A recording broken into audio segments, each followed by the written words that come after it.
I'm ugly crying on my bathroom floor at 2:30 a.m. Silk bonnet askew while my sister Renee tells me to quit. Not find another job, just quit caring. Tomorrow I'll walk past Kirsten's desk. See her showing off those senior consultant business cards that should have had my name. 15 times they passed me over. Child, I was the joke for believing them. Time to become the punchline they never saw coming. My reflection in the bathroom mirror shows mascara streaks down my caramel skin. And I can smell the lavender oil I rubbed on my temples earlier trying to stop the migraine that's been building since Marcus slid that folder across his desk this afternoon. Renee's voice cuts through my sobs like she's reading from one of her economics textbooks. Simi, you're experiencing sunk cost fallacy. 9 years of investment doesn't mean you owe them 9 more. I want to argue, but my throat is raw from crying and my spirit is telling me she's right. The ancestors been whispering for months now that something needs to shift. My grandmother's Bible sits on the counter next to my bonnet that fell off somewhere between the 5th and 6th sob. I can hear gospel music floating up from Miss Caroline's apartment downstairs. She always plays WOK late at night when she can't sleep. The scent of Fabuloso from my Saturday morning cleaning ritual still lingers. And I remember thinking just this morning that everything was fine, that rejection number 15 would somehow be different.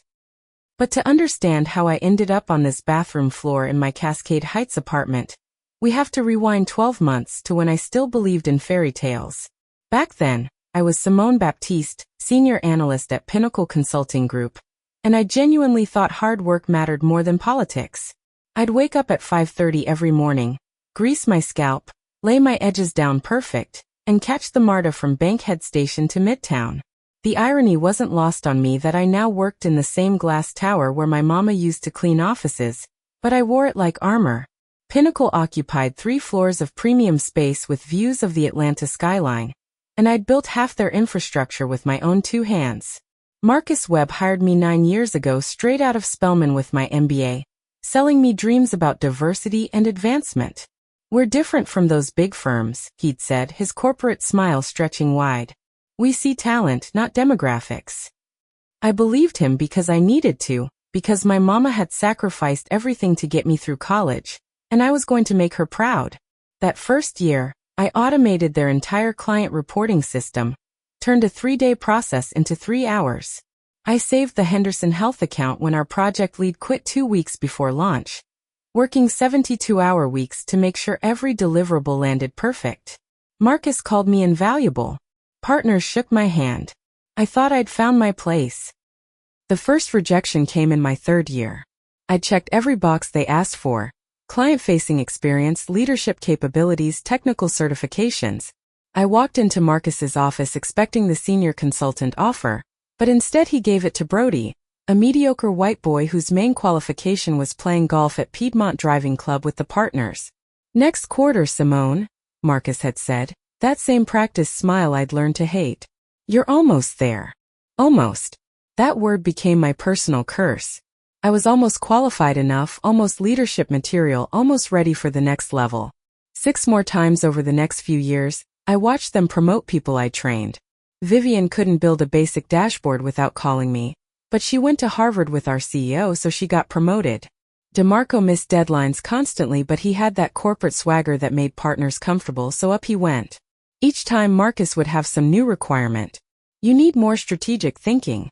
So I'd lead strategic planning. You need better executive presence. So I'd present to C-suite clients. Every box I checked, they'd add 3 more.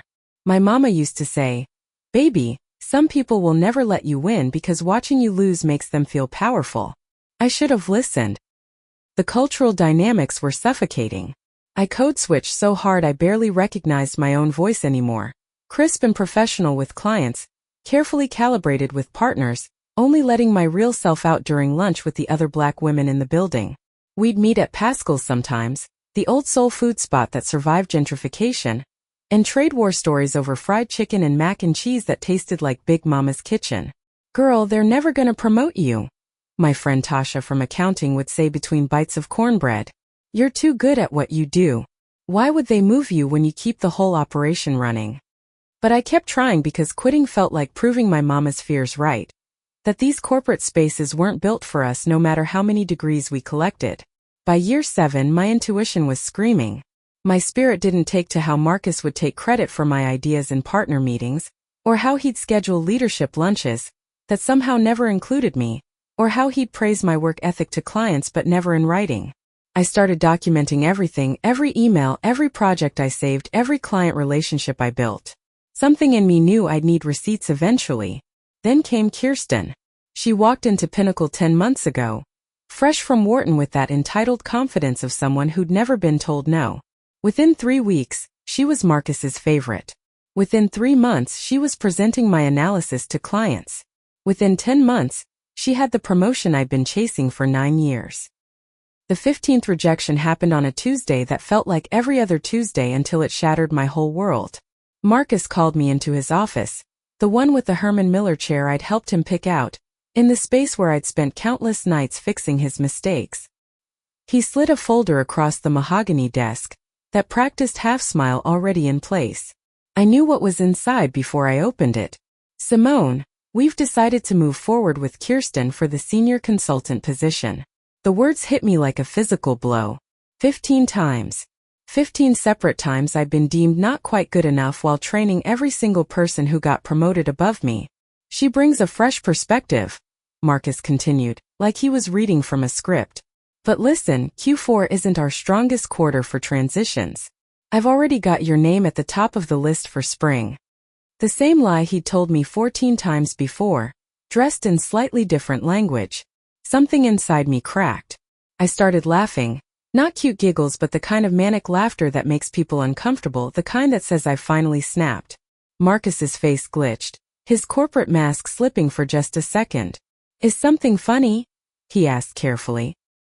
Yeah, I said, still laughing, tears streaming down my face. Me. I'm the joke for believing you 15 times. I walked out of his office past Kirsten's desk where she was literally showing her new business cards to anyone who'd look, past the glass conference rooms where I'd built presentation decks at 3 a.m., past the kitchen that still smelled like the burnt coffee I used to make during all-nighters. I made it to my car in the parking garage before the tears really came. I sat there for 45 minutes, hands shaking on the steering wheel, watching other people leave for the day with their comfortable certainty that merit mattered. My phone buzzed with a text from my mama. How'd the meeting go, baby? I couldn't even respond. I drove home in a fog, stopping at the Publix on Cleveland Avenue to grab a bottle of wine I'd never drink, because watching my mama struggle with alcohol taught me better. That night I went through every motion of my routine, tied my silk scarf around my fresh press, greased my scalp, said my prayers, but inside I was hollow. At 2:15 a.m. I called Renee from my bathroom floor because she was the only person who'd tell me the truth I needed to hear. They're never going to promote you, Simmy, she said gently. Not because you're not good enough. Because the system is rigged, and the only way to win is to stop playing their game. The worst part was knowing she was right.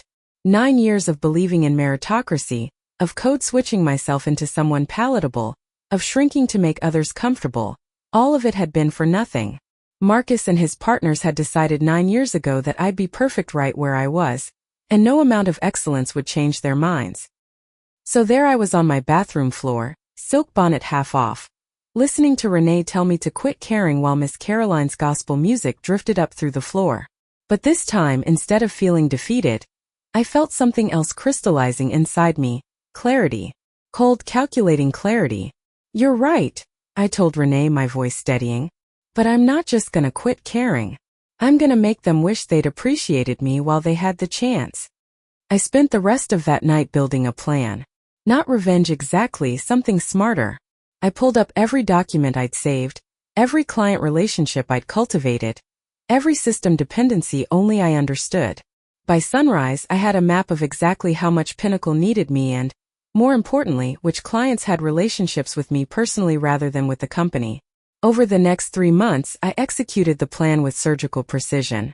I incorporated Baptiste Consulting Group using my grandmother's maiden name. I met with a small business lawyer who happened to be a Spellman sister. Most cleverly, I started hosting a monthly women in healthcare consulting, networking breakfast at Pascal's. Purely professional, nothing that violated my contract. Henderson Health's COO, Lisa Chun, started attending. We'd talk about industry trends, leadership challenges, work-life balance. Never about leaving Pinnacle. Never about poaching clients. Just building genuine relationships on my own time. Meanwhile at Pinnacle, I became the perfect employee. I documented every process, cross-trained team members, volunteered for complex projects. I made myself appear more replaceable while actually becoming more indispensable. A magic trick Marcus was too arrogant to notice. When I finally submitted my 2-week notice, his face went through every emotion: shock, disbelief, panic, rage. "You can't leave during the Henderson implementation," he sputtered. "That's all documented and transitioned," I replied calmly. He tried everything: senior consultant, senior manager, finally director level with equity. I declined each offer with the same practice smile he'd given me 15 times. The real brilliance came 3 weeks after my last day. I didn't poach Henderson, I didn't have to. Lisa called me directly, asking if I'd be willing to consult on a small project outside my non-compete scope.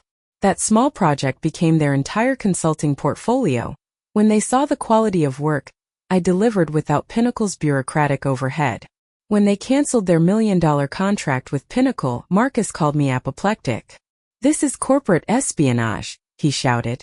"Actually, it's called relationship building," I corrected. "Something you should have invested in 9 years ago." Within 9 months, I had 8 clients and 11 employees, all of them overlooked at their previous firms. Kirsten applied to work for me after 6 months of hell under Marcus's leadership. I hired her because talent deserves recognition regardless of where it comes from. Today, I'm sitting in my office at Baptiste Consulting Group. My name on the door, my rules on the wall, my people treated with the respect I never got. The view isn't as fancy as Pinnacle's, but it's mine. Marcus called last month begging to merge our firms. I let the call go to voicemail. My mama came to the office warming party we threw last week, tears in her eyes as she touched the nameplate. "Baby, you did it," she whispered. "Not the way I planned," I thought. Something better. The revenge wasn't watching Pinnacle shrink or Marcus get fired or any of that petty satisfaction. The revenge was discovering I never needed their validation. I just needed to stop seeking it from people who were never going to give it.